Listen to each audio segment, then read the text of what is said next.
The laughter that shattered Bonnie Armstrong's carefully constructed world echoed through the dusty saloon, causing every patron to turn and stare at the source of such unladylike behavior.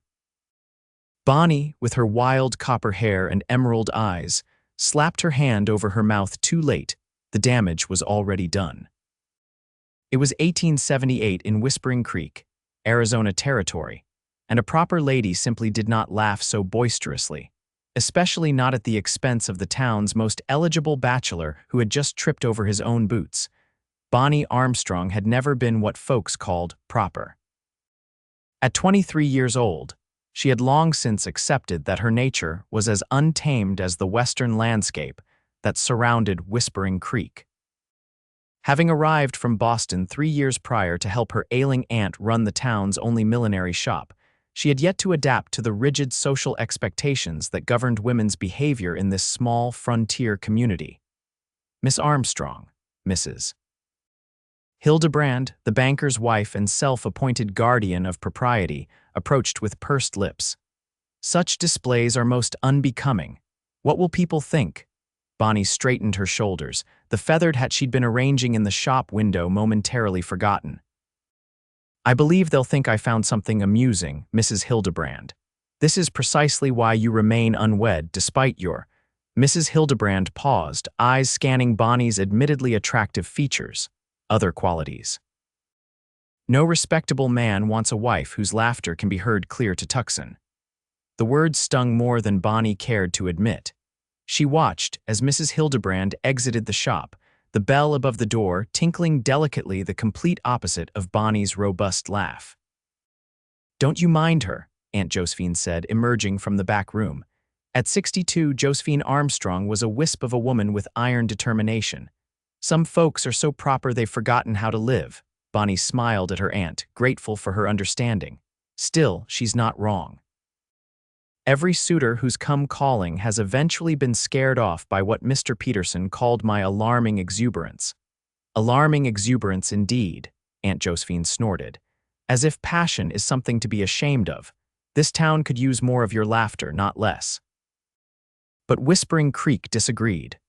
Over the past 3 years, Bonnie had watched as one by one, the women her age had married and settled into quiet domesticity. Meanwhile, she remained alone, her chances diminishing with each explosive laugh or enthusiastic opinion shared at a town gathering. That evening, as Bonnie helped close the shop, Aunt Josephine clutched suddenly at her chest, her face contorting in pain. "Aunt Jo," Bonnie rushed to her side, catching her before she collapsed. "It's nothing, dear, just a spell," her aunt wheezed unconvincingly.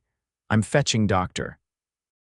Simmons," Bonnie declared, helping her aunt to the small settee. "Don't you dare move." She raced through the streets, her boots kicking up dust as she ran toward the doctor's office. The sun was setting, painting the sky in brilliant oranges and pinks, but Bonnie had no time to appreciate the beauty. Her heart pounded with fear for the only family she had left. Dr. Simmons was just closing his office when Bonnie arrived, breathless and frantic. "It's Aunt Josephine," she gasped. "Her heart, I think." The doctor grabbed his bag without hesitation. "Lead the way, Miss Armstrong." They returned to find Aunt Josephine looking pale but sitting upright, attempting to appear better than she felt. After a thorough examination, Dr. Simmons confirmed what Bonnie had feared. "Your heart is weakening, Josephine. You need complete rest. No work, minimal exertion." "But the shop," Aunt Josephine began. "I'll handle everything," Bonnie interrupted firmly. After the doctor left, prescribing bed rest and medications, Bonnie sat beside her aunt's bed in their small apartment above the millinery shop. "You've already done so much," Aunt Josephine said, reaching for Bonnie's hand. "Coming here when your parents passed, helping with the shop." "I never wanted to be a burden." "You could never be a burden," Bonnie insisted, her voice thick with emotion. "You're my family." That night, as Aunt Josephine slept, Bonnie tallied the shop's accounts by lamplight. The numbers were troubling. While they weren't destitute, the shop barely provided enough income for them both. With Aunt Josephine's medical expenses, they would soon face difficult choices. The next morning, Bonnie opened the shop alone for the first time. Few customers came, and those who did seemed more interested in gossiping about Aunt Josephine's condition than purchasing hats. "Poor dear," Mrs. Caldwell said to Mrs. Peterson, loud enough for Bonnie to hear. "Saddled with that niece of hers. I heard her cackling again yesterday. Like a wild hyena, they say." Bonnie pretended to be engrossed in inventory, her cheeks burning with humiliation. The bell above the door chimed again, and she looked up to see Mrs. Hildebrand entering with her daughter, Eleanor. "Miss Armstrong," Mrs. Hildebrand nodded stiffly. "We require a hat for Eleanor's meeting with the Fairchild boy tomorrow, something demure and appropriate." Eleanor, a petite blonde with downcast eyes, offered Bonnie a sympathetic smile. "Of course," Bonnie replied, professional despite the earlier slight. "I have several new styles that would complement Miss Eleanor beautifully." As Bonnie showed them various options, Mrs. Hildebrand continued her subtle barbs. "A lady's comportment speaks volumes about her character," she remarked, examining a pale blue bonnet. "Young men of quality seek refinement and restraint in a wife. This pink would look lovely with your complexion," Bonnie said to Eleanor, ignoring the comment. "Too bold," Mrs. Hildebrand dismissed. "The blue is more suitable. Wouldn't you agree, Eleanor?" The girl nodded obediently, though Bonnie caught a flicker of disappointment in her eyes. After they left with the blue bonnet, Bonnie closed the shop early, citing her need to care for her aunt. In truth, she needed escape from the constant reminders of her inadequacies as a proper lady. She walked toward the edge of town, seeking solace in the open landscape. Whispering Creek was situated in a valley surrounded by rugged mountains, with the Snake River curving around its eastern border. The wilderness had always called to her, its vastness promising freedom from society's constraints. As she walked, her thoughts turned to her predicament. With Aunt Josephine unable to work, the shop's future looked grim. She could seek employment elsewhere, perhaps as a schoolteacher or a seamstress, but positions for women were limited in Whispering Creek. Marriage would provide security, but after 3 years of failed courtships, that option seemed increasingly unlikely. "You're too much," her last suitor had told her after she'd enthusiastically debated politics at a dinner party. "A man wants peace in his home, not constant chatter and opinions." Bonnie reached a large boulder overlooking the river and sat down, allowing herself a moment of self-pity. The water rushed below, carving its own path regardless of obstacles, something Bonnie envied. "I just need to be quieter," she told herself, practicing a demure smile. "More reserved, more." She sighed heavily. "Less me." The sun was beginning to set when she finally headed back to town, resolved to make changes for Aunt Josephine's sake. If subduing her natural exuberance was the price for security, then she would pay it, no matter how difficult. What she didn't know was that fate had other plans that would arrive the very next day in the form of a taciturn cowboy with shadows in his eyes, and a heart that had forgotten how to feel anything at all. The stagecoach rolled into Whispering Creek at precisely noon the following day, its wheels kicking up clouds of dust that momentarily obscured the main street. Bonnie, who had stepped outside the millinery shop for a breath of fresh air, watched with mild interest as the vehicle came to a halt before the Whispering Creek Hotel. The driver jumped down, opening the door for the passengers. A well-dressed businessman emerged first, followed by an elderly couple who blinked in the bright Arizona sunlight. The last passenger to disembark caused Bonnie to pause in her sweeping. He was tall and lean, with broad shoulders that suggested strength without bulk. His face was partially obscured by the brim of a well-worn Stetson, but she could make out a strong jaw shadowed with several days' worth of beard. Unlike the other passengers who immediately sought shelter from the midday heat, this man stood motionless, surveying the town with the wary assessment of a wild animal entering unfamiliar territory. There was something compelling about his stillness, Bonnie thought. In a town where everyone knew everyone else's business, a stranger always attracted attention. But this man seemed different from the usual drifters and fortune seekers who passed through Whispering Creek. Shaking herself from her observations, Bonnie returned to the shop. Aunt Josephine was having a good day and had insisted on sitting in the back room with her sewing, though Bonnie had extracted a promise that she would only advise, not work. "A new arrival on the stage," Bonnie reported, arranging a display of lace gloves. "Anyone interesting?" Aunt Josephine asked without looking up from the handkerchief she was examining. "A cowboy, I think, or perhaps a rancher. Hard to tell, but he has that look about him." "What look is that, dear?" Bonnie considered. "Like he's seen too much of the world to be impressed by our little town." Aunt Josephine chuckled. "Your imagination will be the death of me. Next you'll be spinning tales about him being a notorious outlaw or a secret government agent." "Well, he's certainly mysterious enough," Bonnie defended herself with a smile, "and considerably more interesting than Mrs. Hildebrand's opinions on proper bonnet ribbons." The bell above the door jingled, and Bonnie hurried to the front of the shop, plastering on her professional smile. It faltered slightly when she saw the stranger from the stagecoach standing in the entrance, looking decidedly uncomfortable among the feminine trappings of the millinery. "Good afternoon," she greeted, forcing her voice into the genteel tones Mrs. Hildebrand would approve of. "How may I assist you today?" The man removed his hat, revealing dark hair that curled slightly at the nape of his neck. His eyes, a startling shade of blue, met hers briefly before glancing around the shop. "Madam," he acknowledged with a slight nod. His voice was deep and rough, as if used infrequently. "I was told I might find Joseph Armstrong here." Bonnie's heart sank. "I'm afraid you've been misinformed. My Aunt Josephine Armstrong owns this establishment, but there's no Joseph here." The stranger's expression didn't change, but Bonnie sensed his disappointment. "I see." He placed his hat back on his head. "My apologies for the intrusion." "Wait," Bonnie said as he turned to leave. "May I ask who's looking for him? Perhaps I can help you locate the right person."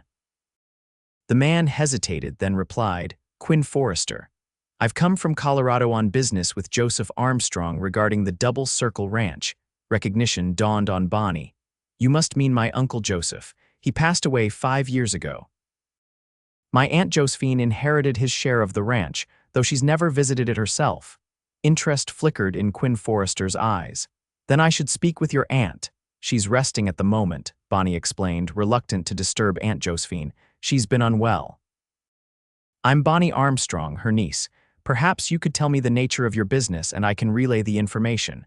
Quinn Forrester studied her for a moment, clearly weighing his options. Finally, he nodded. "The Double Circle is facing troubles. I was Joseph's partner, though we communicated mostly through letters. When I stopped receiving responses, I decided to come in person." "I see," Bonnie said, though she didn't entirely. Aunt Josephine had mentioned the ranch occasionally, but had always dismissed it as Joseph's folly, a remote property that had consumed much of her late husband's time and resources without ever turning a profit. "If you'll wait here, Mr. Forrester, I'll see if my aunt is feeling well enough for visitors." She disappeared into the back room, where Aunt Josephine was already looking up with curiosity. "Who was that, dear?" I heard a man's voice. "A Mr. Quinn Forrester from Colorado," Bonnie explained. "He says he was Uncle Joseph's partner in the Double Circle Ranch and has traveled here to discuss business." Aunt Josephine's eyes widened. "After all these years?" "The last correspondence I had regarding that ranch was shortly after Joseph's passing, when I informed his associates that I had no interest in continuing his investment." "Well, Mr. Forrester seems to think otherwise. Shall I send him away?" Aunt Josephine straightened in her chair. "No, no. I'm curious now. Show him in, Bonnie." Bonnie returned to the front of the shop, where Quinn Forrester stood examining a display of gentlemen's hat bands with surprising intensity. "My aunt will see you now, Mr. Forrester," she announced. He followed her into the back room, removing his hat once more as they entered Aunt Josephine's presence. Despite her illness, Josephine Armstrong retained an air of dignity that commanded respect. "Mr. Forrester," she greeted, "this is quite unexpected. Please be seated and explain why you've come all this way regarding a property I believed was sold years ago." Quinn Forrester sat on the offered chair, his large frame seeming out of place among the delicate furnishings. "Mrs. Armstrong, I believe there's been a misunderstanding," he began. "The Double Circle was never sold. Your husband owned a half share which passed to you upon his death." I own the other half and have been operating the ranch these past 5 years. Aunt Josephine frowned, but I received papers. A man came representing the other investors. He explained that the ranch was being liquidated due to mounting debts. There were no other investors, madam, Quinn said, his voice hardening. Just your husband and myself, and the ranch has been profitable for the past 3 years. Bonnie watched as the color drained from her aunt's face. Are you suggesting I was defrauded? It appears so, Quinn confirmed grimly. Which explains why my letters went unanswered. I've been sending your share of the profits to an address in Denver. A heavy silence fell over the room as the implications became clear. Bonnie's mind raced. If what Mr. Forrester said was true, her aunt had been cheated out of years of income that could have eased their financial struggles, especially now with her heart condition. Do you have documentation? Bonnie asked, stepping forward.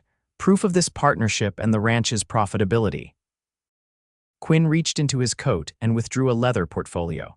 Everything's here. The original partnership agreement signed by Joseph Armstrong, accounting ledgers for the past 5 years, copies of the letters I sent. Aunt Josephine's hands trembled as she accepted the portfolio. I'll need time to review these documents, Mr. Forrester, and to consult with our lawyer. Of course, he nodded. I'm staying at the hotel. I can return tomorrow if that suits you. That would be acceptable, Aunt Josephine agreed, her voice steadier now. Bonnie escorted Quinn Forrester back to the front of the shop. At the door, he paused. I'm sorry to bring troubling news, he said, his eyes meeting hers directly for the first time. Your uncle was a good man. He wouldn't have wanted his widow cheated. Thank you for coming, Bonnie replied, struck by the sincerity in his gaze. It must have been a long journey from Colorado. 4 days by horse, 2 by stage, he confirmed. Worth it to set things right. As he stepped onto the boardwalk, Bonnie couldn't help asking, the double circle, what kind of ranch is it? A faint smile touched his lips, transforming his stern features. The best kind. 20,000 acres of good grazing land, 2 creeks that run year-round, and mountains to the north that shelter the valley from the worst winter storms. It sounds beautiful, Bonnie said, genuinely impressed. It is. For a moment, pride and something like affection softened his weathered face. Then, with a tip of his hat, he was gone, striding down the street toward the hotel. Bonnie returned to find Aunt Josephine already poring over the documents, her expression growing increasingly distressed. That snake, she muttered, Thomas Greeley. He presented himself as Joseph's business associate, showed me papers with what I now see was a forged signature. Greeley, from the bank, Bonnie asked, surprised. The very same. He handled all of Joseph's financial matters. Aunt Josephine looked up, her eyes blazing with rare anger. He took advantage of my grief and ignorance of Joseph's business affairs. Bonnie sat beside her aunt, examining the ledgers Quinn Forrester had provided. The numbers told a clear story. The ranch had struggled initially, but had become increasingly profitable, especially in the last 3 years. If these figures are accurate, Bonnie said slowly, your share would be substantial. Enough to secure our future, Aunt Josephine agreed. And more than enough to pay for my medical care without selling the shop. Relief flooded through Bonnie. The financial worries that had been plaguing her might finally be resolved, but new questions immediately arose. What will you do about the ranch now? Sell your share to Mr. Forrester. Aunt Josephine closed the portfolio thoughtfully. I'm not sure. Joseph loved that land, though I never understood why he invested in property so far away. Perhaps it's time I learned more about my husband's passion. The bell jingled again, signaling a customer. Bonnie rose reluctantly, leaving her aunt with the documents. The rest of the day passed in a blur of customers and chores, but Bonnie's thoughts kept returning to Quinn Forrester and the mysterious Double Circle Ranch. There was something compelling about the man, a quiet strength that spoke of hardship overcome and principles upheld. Unlike the polished gentleman of Whispering Creek, he seemed genuine, unvarnished by social pretense.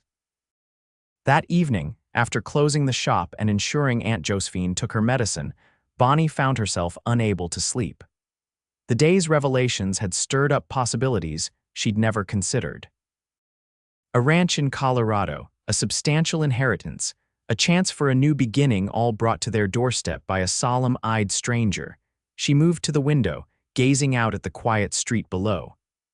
The lamp in the sheriff's office still burned, as did several in the hotel. Was Quinn Forrester awake as well, perhaps standing at his own window, thinking of tomorrow's meeting? Bonnie smiled at her fanciful thoughts. Whatever happened next, she was grateful to Mr. Forrester for his integrity in seeking out Aunt Josephine. Such honesty was rare, especially when dishonesty would have been more profitable for him. Little did she know that her path and Quinn Forrester's were now irrevocably intertwined, leading toward a future neither of them could have imagined.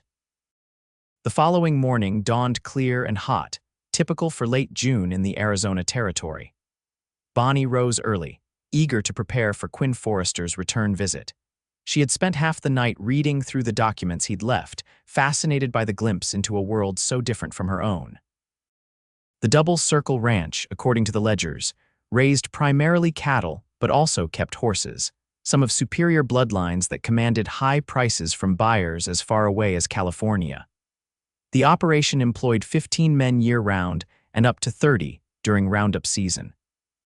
Quinn Forrester's notations were sparse but precise, showing a methodical mind and careful stewardship of resources.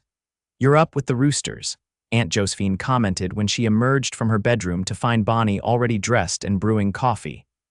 "I wanted to be prepared for Mr. Forrester's visit," Bonnie explained, pouring her aunt a cup. "Have you decided what you'll say to him?" Aunt Josephine settled at the small kitchen table, her nightcap slightly askew. Despite her illness, there was a renewed vigor in her movements this morning. "I believe I have," she said cryptically. "But first, we must confront Thomas Greeley. I've sent Billy Jenkins with a note asking him to call on me this morning before the bank opens." Bonnie raised her eyebrows in surprise. Billy Jenkins was the 12-year-old son of the livery stable owner, often employed for errands around town. "You're not wasting any time." "At my age, time is a luxury I can ill afford to waste," Aunt Josephine replied with a wry smile. "Besides, I want to see the look on that scoundrel's face when he realizes his scheme has been uncovered." True to her word, Thomas Greeley arrived at 7:30, looking polished and professional in his banker's suit. His expression of solicitous concern faltered slightly when he saw both Armstrong women waiting for him in the back room of the millinery shop. "Josephine, my dear," he began, removing his hat. "Your note suggested urgency. I trust you're not feeling worse." "My health is not the issue this morning, Thomas," Aunt Josephine replied coolly. "Please be seated. We have matters of business to discuss." Greeley sat, his composure perfect except for a slight twitch at the corner of his left eye. "Business. I'm always happy to advise you, of course. I've received some interesting information regarding the Double Circle Ranch," Aunt Josephine said, watching him carefully. "It seems my husband's partner has been looking for me." The change in Greeley was subtle but unmistakable. His shoulders tensed beneath his well-tailored jacket, and the twitch near his eye became more pronounced. "Partner, I'm afraid I don't understand. The ranch investors liquidated that property years ago, as I explained at the time." Aunt Josephine slid the portfolio across the table toward him. "Perhaps you'd care to explain these documents then, particularly the ledgers showing profit distributions to an account in Denver, an account apparently opened in my name, though I've never seen a penny of those funds." Greeley didn't touch the portfolio. His face had gone pale beneath his neatly trimmed beard. "There must be some mistake." "The only mistake," Bonnie interjected, unable to contain her anger, "was assuming a grieving widow wouldn't discover your theft." "Miss Armstrong, you overstep," Greeley said, his voice hardening. "These are complex financial matters that you couldn't possibly understand." "I understand fraud well enough," Bonnie retorted, ignoring her aunt's warning glance. "And theft and taking advantage of a woman's trust." Greeley stood abruptly. "I see no point in continuing this conversation. If you have accusations to make, take them to the proper authorities."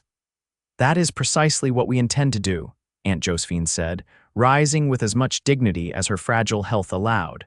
"Sheriff Daniels will receive copies of these documents today, along with a formal complaint." "You have no proof," Greeley scoffed, though sweat had begun to bead on his forehead. Mr. Quinn Forrester has provided ample proof, Bonnie countered, and he's currently staying at the hotel should the sheriff require his testimony. At the mention of Quinn's name, Greeley's composure cracked entirely. Without another word, he jammed his hat back on his head and stormed from the shop, the bell jangling violently in his wake. Aunt Josephine sank back into her chair, suddenly looking exhausted. Well, that went about as expected. "He'll run," Bonnie predicted, moving to pour her aunt a glass of water. "Most likely," Aunt Josephine agreed, accepting the water gratefully. "But not before we've secured the sheriff's involvement. Would you be a dear and take these documents to Sheriff Daniels right away? I'd like this matter officially recorded before Mr. Forrester arrives." Bonnie hurried to the sheriff's office, the portfolio clutched tightly under her arm. Sheriff Daniels, a former Texas Ranger with a reputation for incorruptible fairness, listened to her explanation with growing concern. "This is a serious matter, Miss Armstrong," he said when she'd finished. "Fraud, embezzlement, possibly even forgery if what you say about the signatures is true. I'll need to speak with this Forrester fellow and examine these documents more thoroughly. Mr. Forrester is coming to our shop at 10 o'clock, Bonnie informed him. "Perhaps you could join us." The sheriff nodded his agreement, and Bonnie returned to the shop feeling that justice was finally in motion. She arrived to find Aunt Josephine dressed in her best day dress, her gray hair neatly arranged beneath a modest cap. "You look well," Bonnie observed, pleased to see color in her aunt's cheeks. "A little righteous indignation does wonders for one's constitution," Aunt Josephine replied with a smile. "Now, help me to the front of the shop. I want to greet Mr. Forrester properly, not as an invalid." They had barely settled when the bell announced Quinn Forrester's arrival. He entered with the same measured stride Bonnie had noticed yesterday, his hat removed before he crossed the threshold. Today, she noticed, he had shaved and wore a clean shirt beneath his trail-worn coat. "Mrs. Armstrong, Miss Armstrong." He greeted them both with a slight bow. "I trust you've had time to review the documents." "Indeed we have, Mr. Forrester," Aunt Josephine confirmed, "and acted upon them as well. Sheriff Daniels will be joining us shortly to discuss the matter of Thomas Greeley's fraud." Quinn's expression darkened. "You've identified the culprit." "He was my husband's banker and financial advisor," Aunt Josephine explained. "He used his position to intercept your correspondence and divert the ranch proceeds to his own benefit." "I suspected something of the sort," Quinn admitted. "The arrangement seemed too convenient a silent partner who never questioned my management decisions or requested visits to the property." The bell jingled again as Sheriff Daniels entered, nodding greetings to all present. "Mr. Forrester, I presume," he said, extending his hand. "I'd appreciate your time later today to make a formal statement regarding this matter." "Of course, Sheriff," Quinn agreed, his handshake firm. "I want this resolved as much as the Armstrongs do." They spent the next half hour discussing the details of Greeley's deception. Quinn explained how he had sent regular reports and profit distributions to what he believed was Mrs. Armstrong's address in Denver, while the sheriff made notes and occasionally asked clarifying questions. Throughout the discussion, Bonnie found herself watching Quinn Forrester. He spoke directly and without embellishment, his words carefully chosen. There was an intensity about him, a focused determination that suggested he approached all aspects of his life with the same thoroughness evident in his ranch ledgers. When the sheriff departed, promising to issue a warrant for Greeley's arrest, an awkward silence fell over the shop. Quinn cleared his throat. "Mrs. Armstrong, now that we've addressed the fraud, we should discuss the future of our partnership." Aunt Josephine nodded. "Yes, indeed. I must confess, Mr. Forrester, that I know very little about ranching. My husband kept his business interests separate from our domestic life." "Many men do," Quinn acknowledged, "but that leaves you with a decision to make. You could sell your half of the double circle to me, though I'd need time to raise the capital. Or you could continue as a silent partner, receiving your share of the profits as originally intended." Aunt Josephine glanced at Bonnie, a curious expression crossing her face. "There is a third option, Mr. Forrester, though it may surprise you." Quinn raised an eyebrow expectantly. "My health, as you may have observed, is not robust," Aunt Josephine continued. The doctor advises a complete change of air, preferably to a higher, drier climate. Colorado might be just the prescription. Bonnie stared at her aunt in astonishment. You want to move to the ranch? I want to see this property that meant so much to Joseph, Aunt Josephine corrected. To understand the investment that has unexpectedly secured our future. And yes, perhaps the mountain air would benefit my condition. Quinn's expression remained neutral, though Bonnie detected a slight tension in his shoulders. The double circle is remote, Mrs. Armstrong. The nearest town is a full day's ride and the winters can be harsh. It's no place for someone in delicate health. Perhaps not permanently, Aunt Josephine conceded, but a visit at least seems warranted, which brings me to my proposal. She straightened in her chair, suddenly every inch the businesswoman. I suggest my niece accompany me to Colorado to assess the property firsthand. We can then make an informed decision about whether to sell our share or maintain the partnership. Bonnie's heart skipped a beat. Leave Whispering Creek. Travel hundreds of miles to a remote ranch. The idea was both terrifying and exhilarating. Quinn's gaze shifted to Bonnie, assessing. It's a long journey, Miss Armstrong, not without hazards. I'm stronger than I look, Mr. Forrester, Bonnie replied, lifting her chin, and determined to protect my aunt's interests. A hint of amusement flickered in his blue eyes. I don't doubt your determination, but the Double Circle is a working ranch, not a resort. The accommodations are basic, the work never ending. We don't require luxury, Aunt Josephine interjected. Just honesty and fair dealing qualities you've already demonstrated, Mr. Forrester. Quinn considered for a long moment, his expression unreadable. Finally, he nodded. Very well. If you're set on this course, I'll arrange for suitable transportation. The stagecoach runs as far as Denver, but from there we'd need to hire a private conveyance. How soon could we depart? Aunt Josephine asked. I have business in town that will take 2 days to conclude, Quinn replied. We could leave on Friday's stage, reach Denver by Monday, and arrive at the Double Circle by the end of next week. The speed of these developments left Bonnie momentarily speechless. In the space of a conversation, her entire future had been redirected. That should give us sufficient time to arrange matters here, Aunt Josephine decided. The shop can be closed temporarily, and Dr. Simmons can provide medicines for the journey. Aunt Jo, Bonnie finally found her voice. Are you certain this is wise?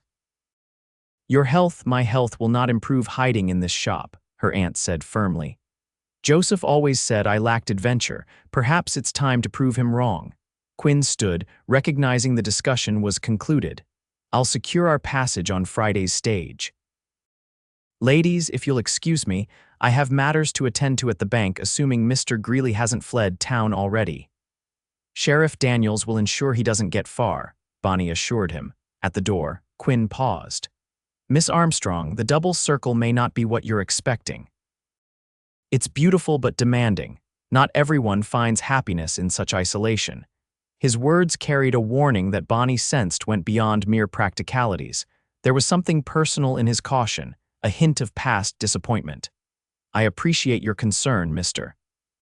Forrester, she replied carefully. But I've found that happiness depends less on location than on one's approach to life's challenges. Something shifted in his expression, surprise, perhaps, or reassessment.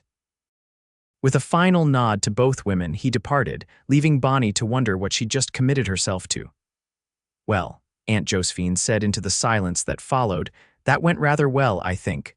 Bonnie turned to her aunt, suspicion dawning. You planned this all along, didn't you? From the moment you saw those documents. Aunt Josephine's eyes twinkled mischievously. Let's just say I recognized an opportunity when it presented itself.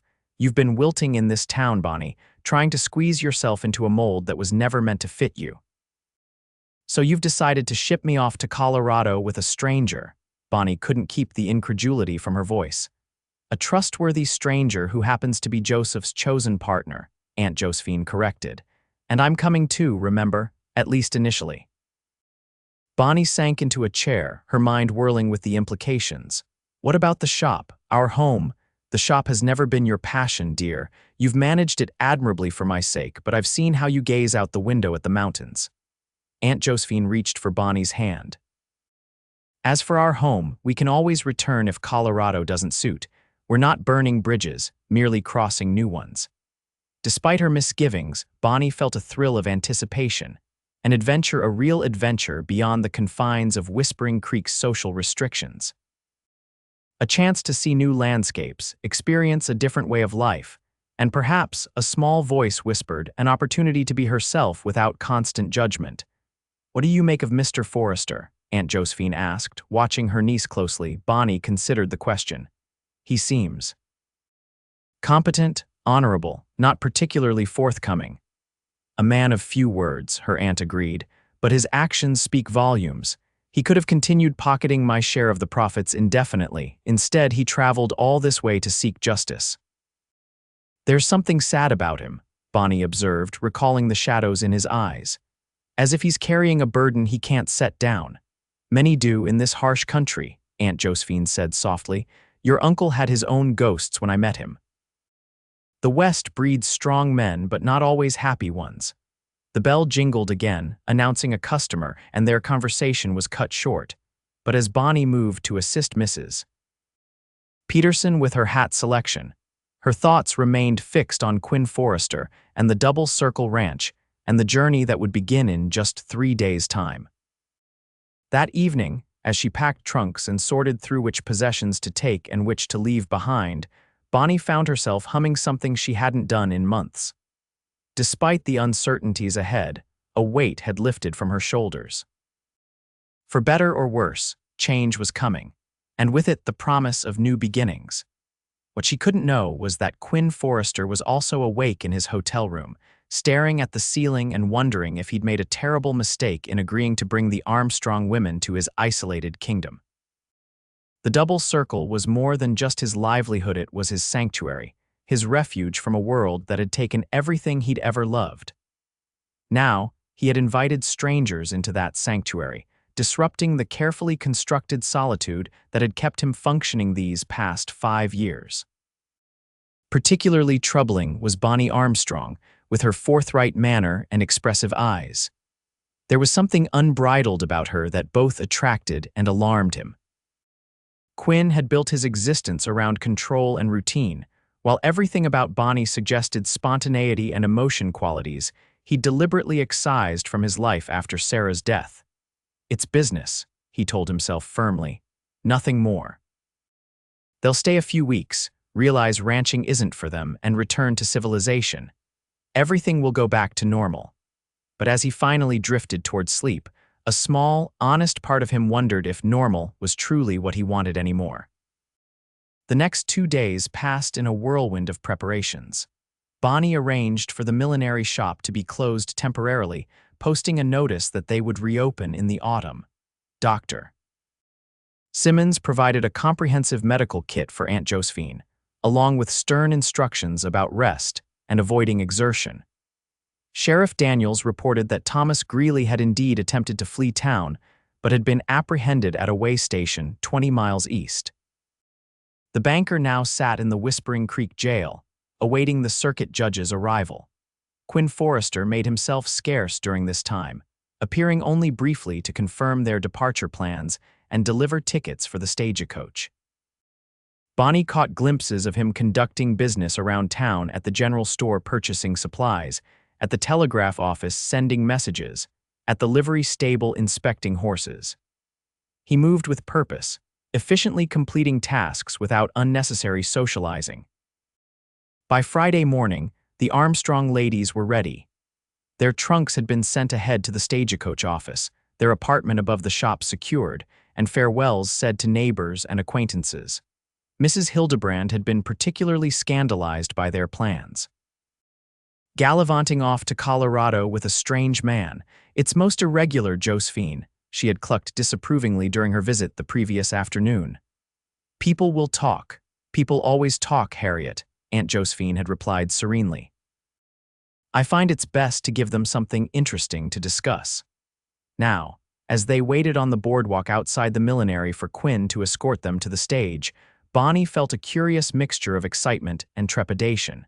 She had never traveled more than 50 miles from Whispering Creek.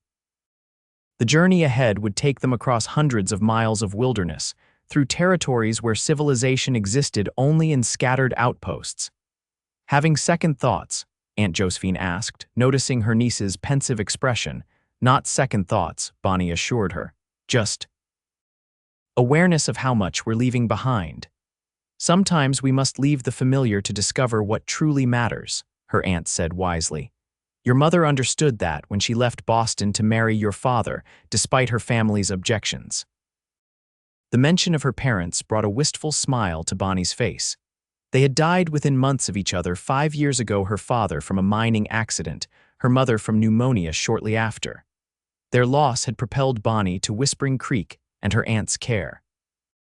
I wish they could see me now, she said softly, setting off on an adventure of my own.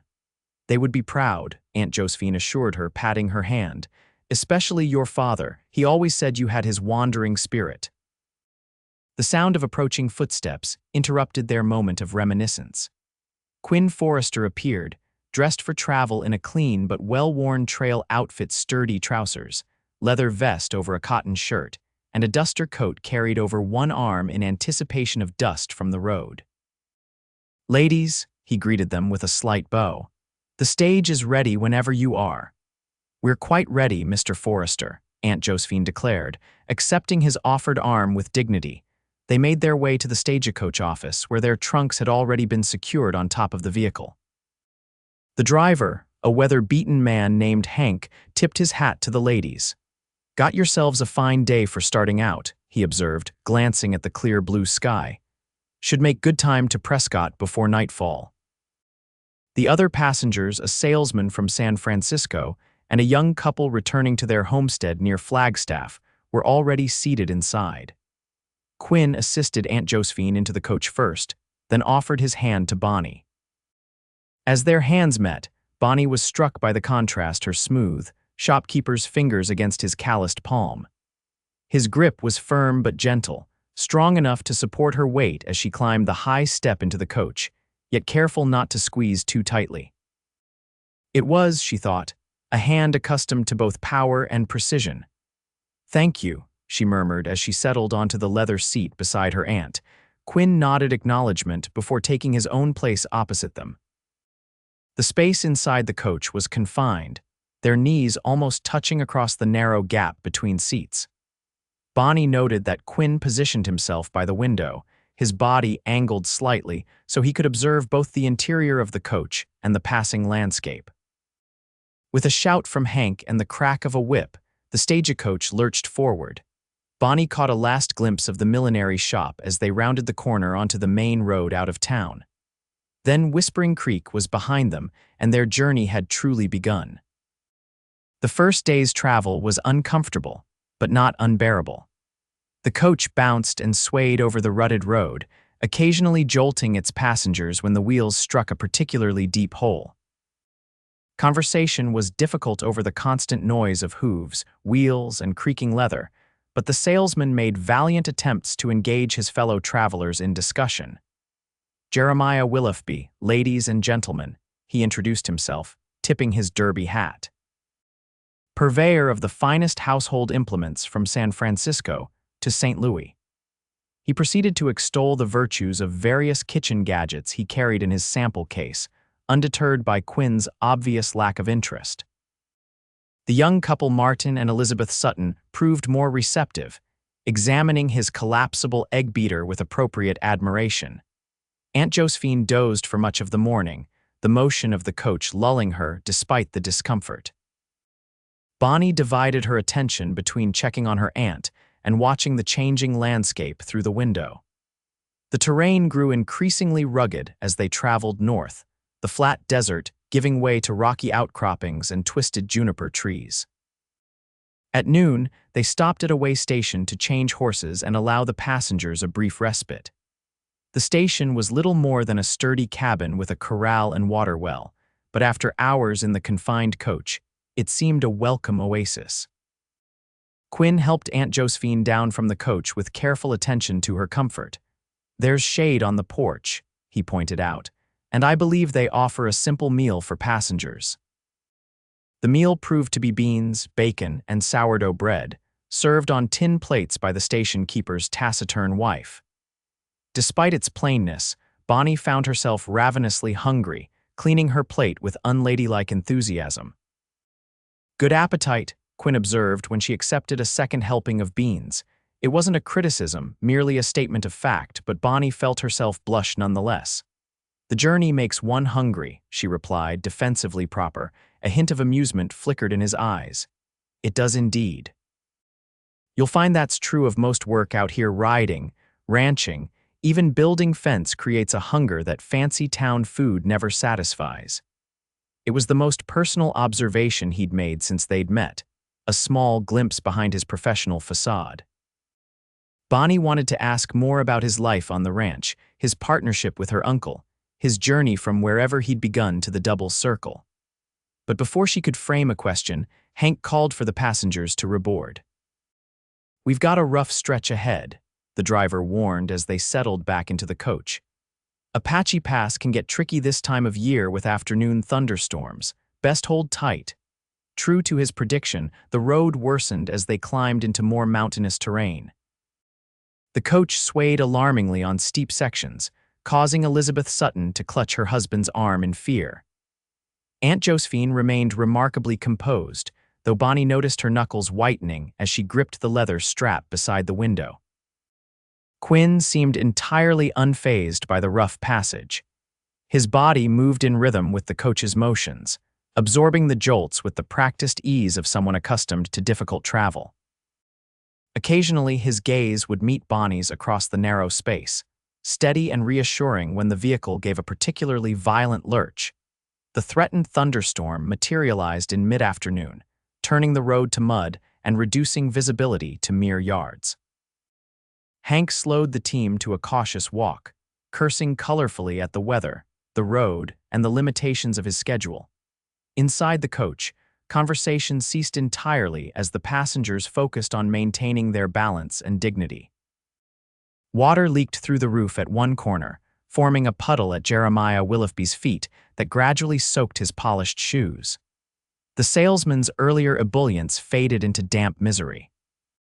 By the time they reached Prescott shortly after dusk, all 6 passengers were exhausted, sore, and eager for solid ground. The Prescott Hotel, while modest by Eastern standards, seemed luxurious after their day on the road. "I've arranged rooms for us all," Quinn informed the Armstrong ladies as they entered the hotel lobby. "Mrs. Armstrong, I took the liberty of requesting the corner suite with the connecting room for your niece. It's the quietest accommodation they offer." "Most thoughtful, Mr. Forrester," Aunt Josephine acknowledged with a tired smile. "I confess the day's travel has taken more of a toll than I anticipated." "The first day is always the hardest," Quinn assured her. "Your body will adjust to the rhythm of the road." A hotel porter showed them to their rooms, carrying their overnight bags while the larger trunks remained secured to the stagecoach. The suite was simple but clean, with a comfortable-looking bed for Aunt Josephine and a smaller room adjacent for Bonnie. "Dinner is served until 8 o'clock in the dining room," the porter informed them, "or trays can be sent up if you prefer." "A tray would be most welcome," Aunt Josephine decided, sinking gratefully onto the edge of the bed. "I don't think I could manage stairs again today." "I'll arrange it," Bonnie promised. "You should rest while I unpack our necessities for the night." After the porter departed, Bonnie helped her aunt change into a nightgown and robe, noting with concern the older woman's pallor and evident fatigue. Perhaps this journey was too ambitious, she worried, arranging pillows to support her aunt's back. The doctor warned against overexertion. "Nonsense," Aunt Josephine protested, though without her usual vigor. "I'm simply unused to travel. A good night's rest will restore me."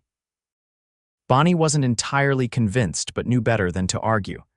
"I'll go down and arrange for dinner trays. Is there anything particular you'd like?" "Something light. Tea and toast would suffice." In the hotel lobby, Bonnie found Quinn in conversation with the desk clerk. He turned as she approached, his expression questioning. "Mrs. Armstrong is resting," she explained. "I'm arranging for dinner to be brought up." "A wise choice," he nodded. "The dining room is rather crowded with miners from the nearby claims." Bonnie placed their dinner order with the clerk, then hesitated, unsure of the proper protocol. Quinn was their escort and business partner, but not precisely a friend or family member. He solved her dilemma by speaking first. "If you have no objection, Miss Armstrong, I'd be grateful for your company at dinner. There are matters regarding our journey we should discuss." "Of course," Bonnie agreed, relieved to have the decision made for her. "I'll join you as soon as I've seen to my aunt's meal." The dining room was indeed bustling with activity, mostly men in work clothes relaxing after a day in the mines or on the trail. Bonnie was acutely aware of being one of only a handful of women present, and the only one unaccompanied by a husband. Several curious glances followed her, as a waiter led her to a small table in the corner where Quinn waited. He stood as she approached, pulling out her chair with unexpected courtliness. Once she was seated, he resumed his place opposite her, his back to the wall and face toward the room, a position, Bonnie noted, that allowed him to observe all entrances and most of the other diners. "Is my aunt's dinner being seen to?" he asked as the waiter presented them with menus. "Yes, they're taking up trays now," Bonnie confirmed, touched by his concern.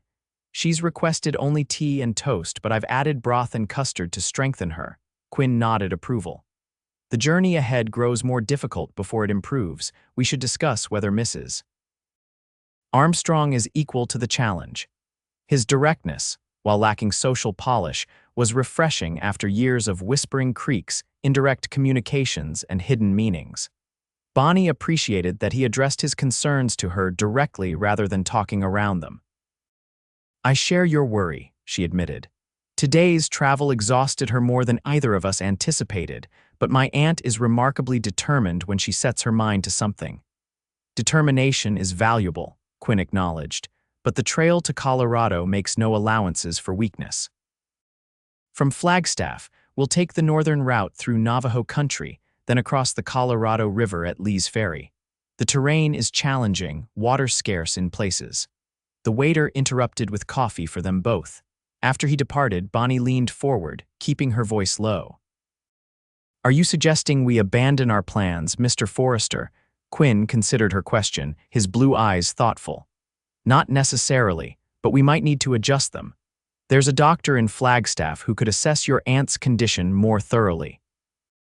If the stage journey proves too taxing, we could arrange for a private wagon with better suspension and more frequent rest stops." "That would extend our travel time considerably," Bonnie pointed out. "Yes, but it might be the difference between arriving safely and not arriving at all." His bluntness was sobering. Bonnie sipped her coffee, considering options. "I'll speak with Aunt Josephine tonight. She values honesty above comfort and should know the realities we face." "A rare quality in anyone, particularly a lady of her generation," Quinn remarked, a hint of approval warming his usually neutral tone. Their food arrived: beef stew for Quinn, chicken and dumplings for Bonnie. They ate in companionable silence for several minutes, both hungrier than they'd realized after the long day's travel. "Tell me about the double circle," Bonnie requested when her initial hunger had been satisfied. "How did you come to partner with my uncle?" Quinn set down his fork, considering his response. "I met Joseph Armstrong in Denver in '73. I was looking to invest in cattle land. He was seeking a partner with practical ranching experience. He had the financial connections. I had the knowledge of cattle and the willingness to live on the property year-round." "And how did you acquire that knowledge?" Bonnie pressed, curious about this taciturn man's background. A shadow crossed his face. "I grew up on a ranch in Texas. Learned the business from my father, then expanded my experience working cattle drives up the goodnight-loving trail." There was more to the story, Bonnie sensed, but Quinn's tone discouraged further personal inquiries. She shifted to safer ground. "What should we expect when we reach the double circle? You mentioned basic accommodations." "The main house is solid," Quinn replied, seemingly relieved by the change of subject. 3 bedrooms, a kitchen, parlor, and dining room. Indoor pump for water, though hot water requires heating on the stove. The bunkhouse for the men is separate, as are the barn and outbuildings. "It sounds more comfortable than I expected," Bonnie admitted. "Your uncle insisted on certain refinements," Quinn explained. "The house has glass windows, not just oiled paper, and proper wooden floors. He planned to bring Mrs. Armstrong there eventually, though that never came to pass. This glimpse of her uncle's intentions touched Bonnie. Joseph Armstrong had died before she came to live with Aunt Josephine, so she knew him only through her aunt's occasionally wistful reminiscences. "And the surrounding area?" she inquired. "You mentioned isolation." "The nearest settlement is Cedar Creek, about 20 miles east, little more than a trading post and a few scattered homesteads. Denver is our main connection to civilization, 4 days' ride to the south. No close neighbors then. The Barlow Ranch borders our northern pastures," Quinn said. "And there's a Ute settlement in the foothills to the west, though they keep mostly to themselves since the treaty." The waiter returned to clear their plates and offer dessert, which both declined in favor of more coffee. "How many cattle does the double circle run?" Bonnie asked, finding herself genuinely interested in the operation that might soon be partially hers. "We branded just over 2,000 head this spring," Quinn replied. "Mostly Herefords crossed with Longhorn for hardiness. We also keep a small herd of horses, about 60, including the remuda for the men and some breeding stock." "That sounds substantial." "It's a good operation," Quinn agreed, a note of pride entering his voice. "Took years to build, but the land supports the numbers well, and we've established reliable buyers for our stock." "And the men who work for you, what are they like?" Quinn's expression softened slightly. "Good men, most of them, loyal to the brand. My foreman, Miguel Chavez, has been with me since Texas. The others are a mix, some younger men learning the trade, a few veterans who prefer the quiet of our range to more populated areas." "No families?" Bonnie asked, thinking of the isolation the women would face. "Miguel's wife, Elena, helps with cooking for the men. Their son, Diego, works as a wrangler." Quinn hesitated, then added, "There was a time when more of the men had families on the property, but circumstances changed." Again, Bonnie sensed a deeper story behind his careful words. Before she could probe further, Quinn glanced at the clock on the dining room wall. "It's growing late, and we have an early start tomorrow. The stage leaves at 6.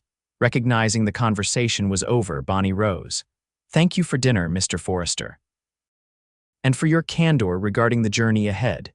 He stood as well, towering over her 5'5" frame. "Miss Armstrong, may I speak plainly? You've been admirably direct thus far," she replied with a small smile. "I'm concerned about your aunt's health, yes. But I'm also concerned about your expectations." His gaze was intense, searching. "The double circle is my home, but it would be a difficult adjustment for someone accustomed to town life. The work is never ending, the comforts limited, the society restricted to the same faces day after day." "You think I'll be unhappy there," Bonnie surmised. "I think you might find it challenging in ways you haven't anticipated," he corrected. "Your aunt speaks of a visit, but selling a half share in a working ranch isn't simple. If she decides to maintain the partnership, decisions will need to be made about management and division of responsibilities." "Are you worried I'll interfere with your operation?" Bonnie asked, a hint of defensiveness creeping into her tone. "I'm worried you'll be disappointed," Quinn said quietly. "And that disappointment will lead to complications for everyone involved." His concern seemed genuine, if presumptuous. Bonnie straightened her shoulders, meeting his gaze directly. "Mr. Forrester, I appreciate your warning. But I've faced disappointments before and survived them. Whatever challenges the double circle presence, I assure you I'm capable of adaptation." Something like respect flickered in his eyes. "Fair enough, Miss Armstrong, I hope you're right." He escorted her to the base of the stairs that led to her room, bidding her good night with a formal nod. As Bonnie climbed the stairs, she reflected on their conversation. Quinn Forrester remained an enigma, professionally courteous, yet personally distant, concerned for their welfare, yet clearly uncomfortable with their intrusion into his domain. What secrets lay beneath his controlled exterior? What had happened on the double circle to make him so protective of its isolation? And why did she find herself so intrigued by this man of few words and fewer smiles? These questions followed her into sleep, mingling with dreams of vast open spaces and a house with glass windows looking out on mountains she had yet to see. The stagecoach journey continued for 3 more days, each more grueling than the last. The road north from Prescott, wound through increasingly difficult terrain, steep mountain passes, barren stretches of desert, and river crossings that sometimes required passengers to disembark while the lightened coach navigated treacherous fords. Aunt Josephine bore the hardships with remarkable fortitude, though Bonnie noticed her growing paler and more fatigued with each passing day. By the time they reached Flagstaff, it was clear that her aunt's strength was flagging dangerously. "I'm perfectly fine," Aunt Josephine insisted as Bonnie helped her to their room at the Flagstaff Hotel. "Just a bit weary from the constant motion."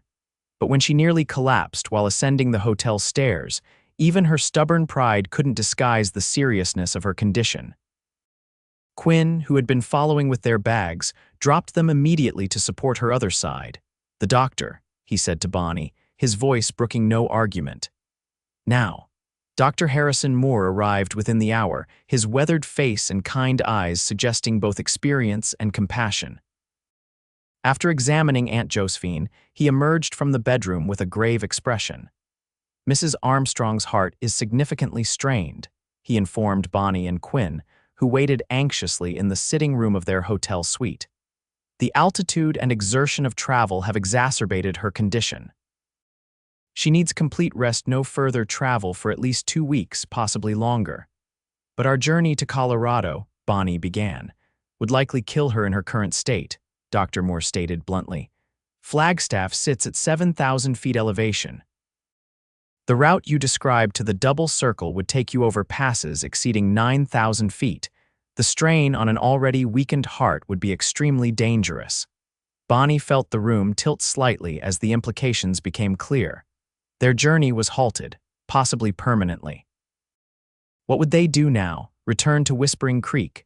Remain in Flagstaff until Aunt Josephine recovered if she recovered? Quinn's voice cut through her spiraling thoughts. "Thank you for your candor, Doctor. We'll ensure Mrs. Armstrong gets the rest she needs." After Dr. Moore departed with promises to return the following day, Quinn turned to Bonnie. "We need to discuss options." "Yes," she agreed, grateful for his practical approach, "though I fear they're limited." Quinn paced the small sitting room, his usual stillness disrupted by the urgency of their situation. Mrs. Armstrong cannot continue to Colorado, that much is clear, but returning to Arizona would be equally taxing in her condition. "So we're stranded in Flagstaff," Bonnie concluded, sinking into a chair by the window. "Not necessarily." Quinn stopped pacing, his decision apparently made. "I suggest the following: Mrs. Armstrong remains here to recover with you attending her. I continue to the double circle to handle essential business that can't be delayed. Once your aunt is stronger, you both return to Whispering Creek." It was a sensible plan, addressing the immediate concerns of Aunt Josephine's health and Quinn's ranch responsibilities. Yet Bonnie felt a sharp pang of disappointment at the thought of abandoning their Colorado plans entirely. "And the partnership?" she asked. "The purpose of our journey was to assess the property firsthand." Quinn considered this. "Legal matters can be handled through correspondence. I'll provide comprehensive documentation of the ranch operations, assets, and profitability for your aunt's review." "That's very proper," Bonnie acknowledged, "but it doesn't address my aunt's wish to see the property that meant so much to her husband." A hint of frustration crossed Quinn's face. "Miss Armstrong, surely you understand that your aunt's health must take precedence over sentimental journeys." "Of course I do," Bonnie retorted, stung by his implication. "I'm merely pointing out that postponing the visit indefinitely may not be the best solution." Their discussion was interrupted by a weak call from the bedroom. Bonnie hurried to her aunt's side, finding her awake and distressed. "I heard," Aunt Josephine said, her voice barely above a whisper. "The doctor believes I cannot continue."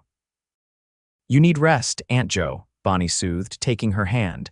"Your health is our primary concern. But the ranch." Tears welled in the older woman's eyes. "Joseph's dream, I wanted to see it, to understand why he loved it so." Quinn had followed Bonnie into the room and now stood awkwardly at the foot of the bed. His expression softened as he witnessed Aunt Josephine's distress. "Mrs. Armstrong," he said gently, "the double circle will still be there when you're stronger.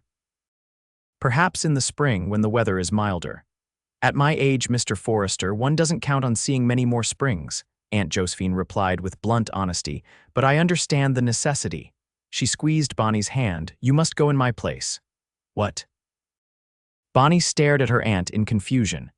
You will continue to the double circle with Mr. Forrester, Aunt Josephine declared with unexpected firmness. See the ranch, evaluate its operations, make the assessment we came for. I'll remain here to recover with a hired nurse to assist me. Quinn cleared his throat. Mrs. Armstrong, with all due respect, I'm not sure that's appropriate. Miss Armstrong traveling alone with me would be entirely proper with the right precautions, Aunt Josephine interrupted. My niece is a grown woman of 23, not some sheltered debutante. And you, Mr. Forrester, have demonstrated yourself to be a gentleman of honor. The journey is difficult, Quinn objected. The ranch remote and isolated. Precisely why Bonnie should see it before any decisions are made about our partnership, Aunt Josephine countered. She represents my interests in this matter with full authority to act on my behalf. Bonnie found her voice at last. Aunt Jo, I can't leave you here ill and alone. You can and you will, her aunt replied with a flash of her usual spirit. Doctor Moore seems competent, and I'm sure a suitable nurse can be found. I'll rest better knowing our business is being properly attended to. Quinn and Bonnie exchanged glances, both recognizing the determination behind Aunt Josephine's frail exterior. When her mind was set, there was little use in opposition. If you're certain this is what you want, Bonnie conceded reluctantly. It is. Aunt Josephine's expression softened. Consider it my gift to you, dear, an adventure of your own without an old woman slowing you down. I'll make arrangements, Quinn said, accepting defeat with better grace than Bonnie had expected. We can secure a nurse today and depart tomorrow morning. After he left to begin preparations, Bonnie sat beside her aunt, still troubled by the new plan. Are you sure about this? I don't like leaving you.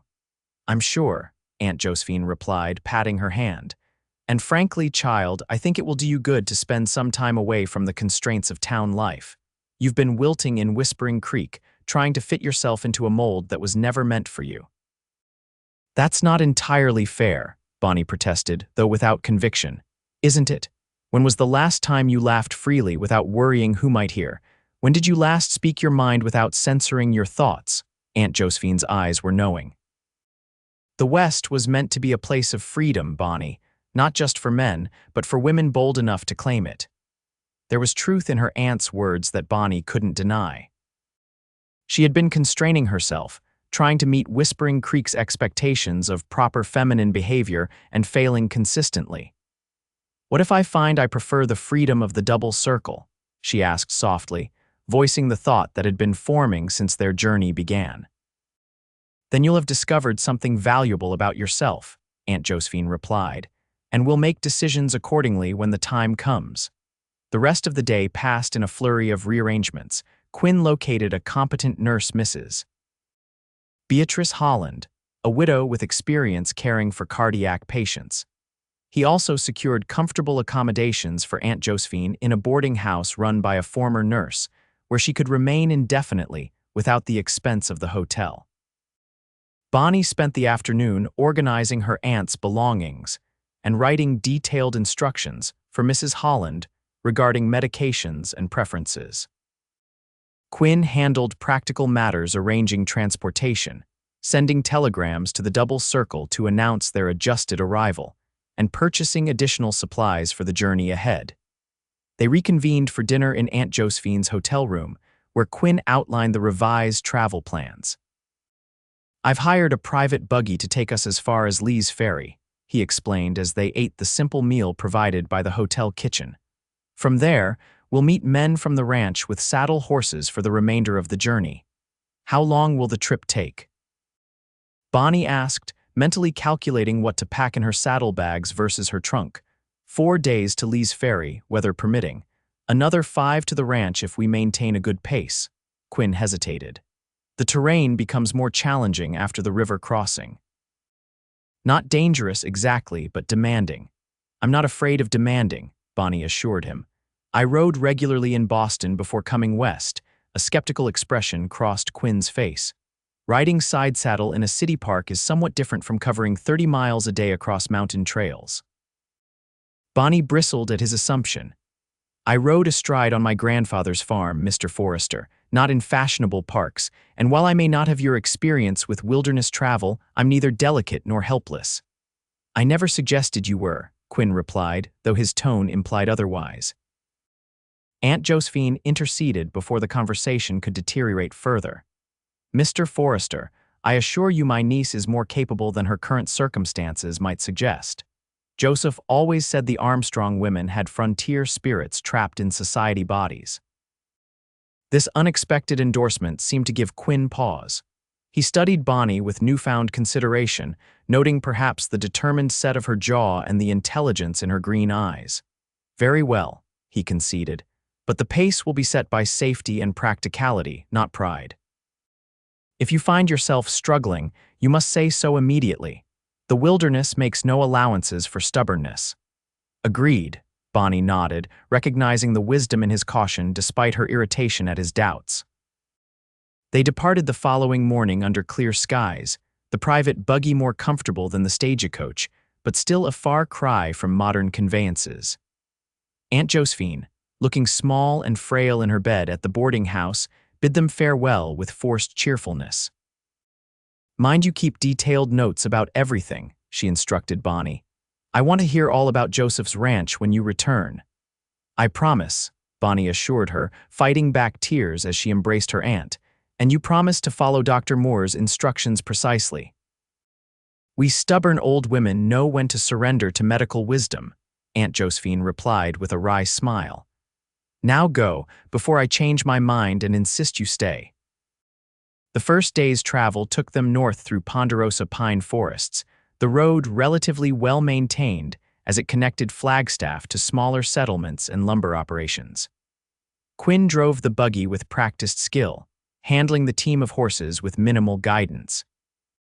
They spoke little, each absorbed in their own thoughts about the journey ahead. By mid-afternoon, they had left the main road for a less traveled track that wound through increasingly rugged country. The pines gave way to pinyon and juniper, the air growing drier as they descended from the higher elevations around Flagstaff. They spent the first night at a small way station that offered basic meals and sleeping quarters. Bonnie was given a tiny private room with a narrow cot, while Quinn slept in the common area with several other male travelers. The accommodations were primitive but clean, and after the day's journey, Bonnie was grateful simply to stretch out on a flat surface. The second and third days established a routine. They would rise before dawn, eat a quick breakfast of coffee and whatever the station provided, then travel until midday. A brief stop for a cold meal would be followed by several more hours on the road, before finding shelter for the night, sometimes at established way stations. Once at a lonely homestead, where the farmer's wife was delighted to host travelers in exchange for news and a few coins. Throughout these days, Bonnie observed Quinn with growing curiosity. On the stagecoach, surrounded by other passengers, he had maintained a formal reserve. Now, with just the two of them, she caught glimpses of the man beneath the taciturn exterior. He was unfailingly courteous, ensuring her comfort without being condescending. His knowledge of the country they traversed was impressive. He could identify distant landmarks, predict weather changes from subtle shifts in the wind, and find water sources invisible to less experienced eyes. Occasionally, when the road was good and his attention less focused on driving, he would point out features of interest: a rock formation resembling a castle, an abandoned Navajo hogan with its door facing east, a stand of cottonwoods marking an underground spring. During these moments, his voice would lose some of its clipped precision, warming with appreciation for the harsh beauty surrounding them. Bonnie found herself looking forward to these brief insights, storing them away like treasures. For his part, Quinn seemed to be reassessing his initial impression of Bonnie. Her willingness to help with camp chores, her uncomplaining endurance of the journey's hardships, and her genuine interest in the landscape all appeared to surprise him. By the third evening, their conversation had evolved from purely practical matters to more general topics. "Have you always lived in the West?" Bonnie asked as they sat beside a small fire outside the Marble Canyon trading post, their resting place for the night. Quinn poked at the embers with a stick, his face shadowed. Since I was 18, before that, Kentucky. What brought your family west? Not family, just me. He hesitated, then added, my parents died when I was 16, fever. I worked the family farm for 2 years, then sold it and headed west with the proceeds. I'm sorry about your parents, Bonnie said softly. I lost mine 5 years ago. It changes you, doesn't it? Makes you feel adrift somehow. Quinn looked up, surprise evident in his expression. Perhaps he hadn't expected such understanding. Yes, adrift is a good word for it. Is that why you value the double circle so much? Because it's an anchor? He considered her question with the seriousness he seemed to apply to everything. Partly. It's the first place that felt like it could be permanent. Land has a way of holding you that people can't. There was a weight to his words that suggested deeper meaning loss beyond his parents, perhaps. Bonnie wanted to ask more but sensed his withdrawal as he straightened and changed the subject. We'll reach Lee's Ferry by tomorrow afternoon if the weather holds, he said, professional once more. My men should be waiting with horses. The crossing can be tricky this time of year. The river runs high with snowmelt from the mountains. Is it dangerous? Bonnie asked, accepting his retreat from personal matters. Not with proper precautions. There's a ferry system with cables, but the approach is steep and the current strong. He studied her face in the firelight. Are you afraid of water, Miss Armstrong? Not particularly, she replied truthfully, though I admit I've never crossed a major river except by bridge. The Colorado is like nothing you've seen before, Quinn warned. Fast and cold, cutting through stone canyons thousands of feet deep. Some call it magnificent, others find it terrifying. And you, how do you see it? A rare half-smile curved his mouth. Both. The most impressive things usually are. The conversation drifted to other topics, the operations of the double circle, the personalities of the ranch hands she would soon meet, the seasonal rhythm of cattle work. Quinn became more animated when discussing the ranch, his usual economy of words giving way to detailed explanations of breeding programs and grazing rotations. Bonnie listened with genuine interest, asking questions that revealed her quick intelligence and ability to grasp new concepts. By the time they retired to their separate quarters, Bonnie to a small room in the trading post, Quinn to the barn where he preferred to sleep near the horses, a new understanding seemed to have formed between them. The fourth day dawned cloudy, with a heaviness to the air that promised rain. They set out early, Quinn pushing the pace to reach Lee's Ferry before the weather worsened. The landscape grew increasingly dramatic as they approached the Colorado River, towering red cliffs, deep-side canyons, and an overwhelming sense of ancient, powerful forces that had shaped this harsh terrain. By mid-afternoon, dark clouds had gathered over the distant plateaus, and the first rumbles of thunder echoed through the canyons. Quinn's expression grew increasingly concerned as he studied the sky. We need to make better time, he said, urging the horses to a faster trot. A flash flood in these parts can wash out the approach to the ferry in minutes. They rounded a bend in the road, and suddenly the Colorado River came into view, a wide ribbon of muddy red-brown water churning between massive cliff walls. Bonnie caught her breath at the sight. Quinn hadn't exaggerated its impressiveness, but something was wrong. Quinn pulled the buggy to an abrupt halt, standing to get a better view of the river crossing ahead. Damn, he muttered, an unusual breach of decorum in Bonnie's presence. The ferry's gone. Bonnie stood as well, shading her eyes against the glare. Where the ferry should have been according to Quinn's description, there was only the rushing river and broken cables dangling from both shores. What happened? She asked, alarm rising at his grim expression. Spring floods must have been worse than usual, Quinn replied, scanning the area for any sign of activity. Looks like the ferry was damaged or washed away entirely. But your men, surely they're waiting somewhere. Quinn pointed to a small cluster of buildings on their side of the river. That's the ferry station. If they're here, that's where we'll find them. They approached cautiously, the buggy bouncing over increasingly rough terrain. As they drew closer, Bonnie could see that the station appeared deserted, no horses in the corral, no smoke from the chimney. Quinn brought the buggy to a stop and jumped down, motioning for Bonnie to remain seated. Wait here while I check.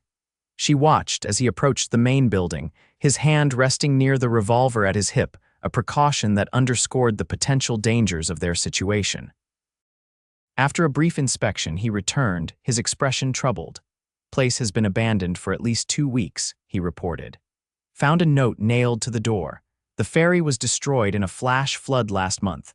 The operator has gone to Canab for materials to rebuild, but work hasn't started yet." "So we can't cross," Bonnie concluded, the implications sinking in. "What about your men from the ranch?" Quinn scanned the far shore. No sign of them. They might have received word of the ferry's destruction and returned to the double circle, or they could be waiting at an alternative crossing point.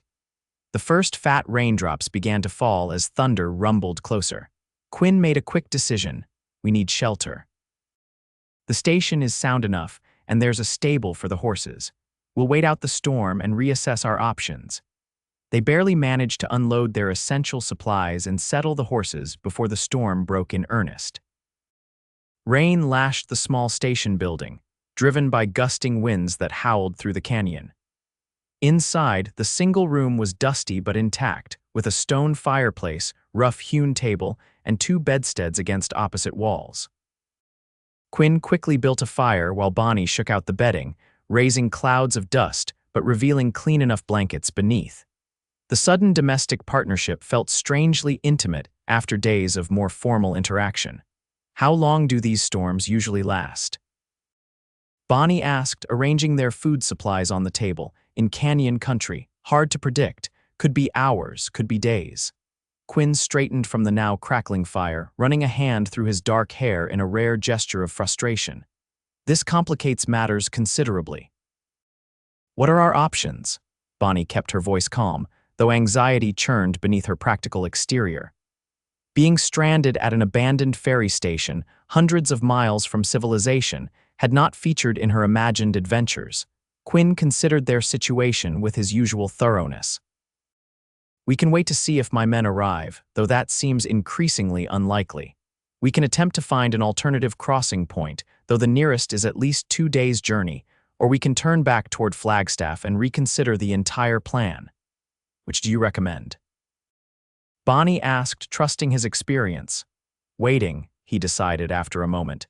"At least until morning. The storm may pass and conditions will be clearer. Making decisions in haste often leads to greater difficulties."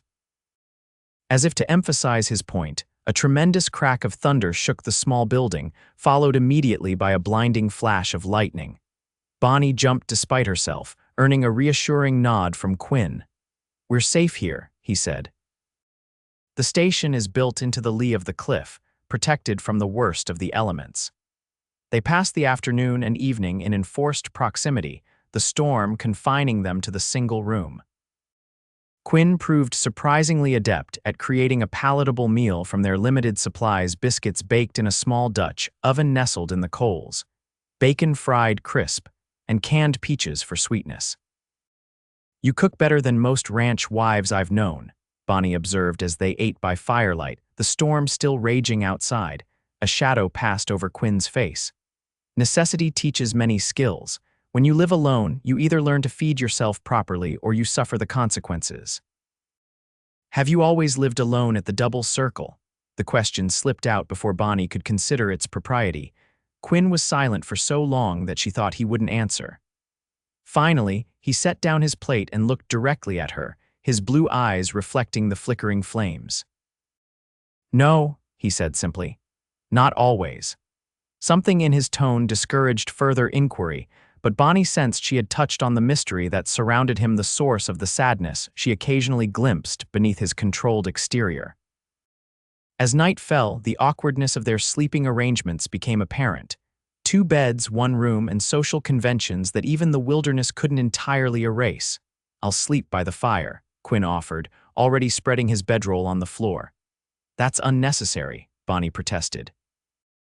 "There are 2 perfectly good beds. It's more appropriate," he insisted. "Your reputation is hardly at risk in an abandoned ferry station hundreds of miles from anyone who might gossip," Bonnie pointed out with practical logic. "But if it eases your conscience, I'll hang my shawl between the beds as a symbolic barrier to impropriety." A startled laugh escaped him the first time she had heard the sound. It transformed his severe features, crinkling the corners of his eyes and revealing a glimpse of a younger, less burdened man. "You're not like most women I've encountered, Miss Armstrong," he said, amusement still warming his voice. "So I've been told," Bonnie replied dryly.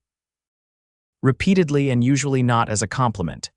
"It wasn't meant as criticism," Quinn assured her, his expression sobering. "Just an observation." Bonnie did hang her shawl as promised, creating a flimsy curtain between the beds. They retired to their respective sides of the room, the storm's fury gradually diminishing to a steady rainfall that drummed on the roof. Despite her exhaustion, Bonnie found sleep elusive. The strange surroundings, the uncertainty of their situation, and the puzzling man who lay less than 10 feet away all combined to keep her mind active. She stared at the shadows dancing on the ceiling, cast by the dying fire, and wondered what the coming days would bring. Across the room, Quinn too lay awake, his thoughts in turmoil. The journey that had seemed straightforward in Whispering Creek had become increasingly complicated, first by Mrs. Armstrong's health, now by the destroyed ferry. But more troubling than these practical problems was his growing awareness of Bonnie Armstrong as more than simply his partner's niece or a business representative. Her resilience, intelligence, and surprising moments of humor had begun to penetrate the walls he'd built around himself after Sarah's death. The realization was both appealing and terrifying. He had constructed his life at the double circle specifically to avoid such complications, to focus on work and survival, without the vulnerability that emotional connections inevitably created. Yet here she was, disrupting his carefully ordered existence with her forthright manner and perceptive questions. More disturbing still was his awareness that part of him welcomed the disruption. Eventually, both drifted into uneasy sleep, lulled by the rhythm of the rain and the occasional snap of the settling fire. Neither could have predicted that their unplanned detour would ultimately lead to revelations that would change both their lives forever. Morning brought watery sunshine and a transformed landscape. The storm had passed, but it left behind swollen streams and muddy tracks where the road had been. More significantly, the Colorado River had risen dramatically overnight, its waters now churning with debris-uprooted trees, sections of wooden structures, and mud-colored foam that spoke of dangerous currents beneath. Quinn stood at the river's edge, assessing their situation with growing concern. Any hope of improvising a crossing had been washed away with the night's rainfall. The river would remain impassable for days, perhaps weeks. Bonnie joined him, her hair still damp from washing in the rain barrel behind the station. "Not good, I take it." "We won't be crossing here," Quinn confirmed grimly. "And the alternate routes will likely be in similar condition. Flash floods affect the entire watershed. So we're effectively stranded," Bonnie concluded, surveying the turbulent waters with remarkable composure. Quinn nodded, studying her reaction carefully. Most women of his acquaintance would be displaying panic or tears by now. Bonnie Armstrong merely looked thoughtful, as if calculating possibilities. "How long before the river becomes crossable again?" she asked. "Hard to predict." "At least a week, possibly longer." Quinn turned to face her directly. "Miss Armstrong, I believe our best course would be to return to Flagstaff. From there, you could rejoin your aunt while I seek another route to the double circle, perhaps by railroad through Colorado, then south by horseback." Bonnie considered his suggestion, her practical mind weighing options. "That would mean abandoning our current plan entirely. We'd lose weeks of time, and the expense would be considerable. The alternative is waiting here in primitive conditions, with limited supplies and no certainty of when crossing might become possible." "What supplies do we have?" Bonnie asked, ever practical. "Food for perhaps 3 days if we're careful, ammunition for hunting." "The basics in our personal bags." Quinn gestured toward the station. "There might be additional provisions inside if we search more thoroughly. The operator would have kept staples on hand: flour, coffee, beans. And the horses need feed," Bonnie added, thinking aloud. "We can't rely solely on what we find here." "Exactly," Quinn agreed, his jaw tightening. If we return to Flagstaff, we can purchase all the supplies we need for a longer journey through Colorado and not risk depleting our resources here. Bonnie sighed, recognizing the wisdom in his plan but also feeling the weight of disappointment. Very well, let's gather our supplies and prepare to leave. They spent the morning carefully searching the station and filling their packs with whatever provisions they could scrounge: beans, flour, dried fruit, and jerky. They also filled their canteens at the small well nearby. With Quinn's guidance, they managed to capture a few rabbits with a makeshift snare, adding fresh meat to their stores for the return trip. As they prepared to leave, Bonnie gazed one last time at the turbulent Colorado River. A mix of excitement and frustration swelled within her. She felt she was on the brink of discovering something monumental at the double circle. But fate had other plans, and it was time to move forward with Quinn. Thus, they rode the winding trail back toward Flagstaff, each lost in their thoughts about the challenges that lay ahead, both on the journey to the double circle and beyond.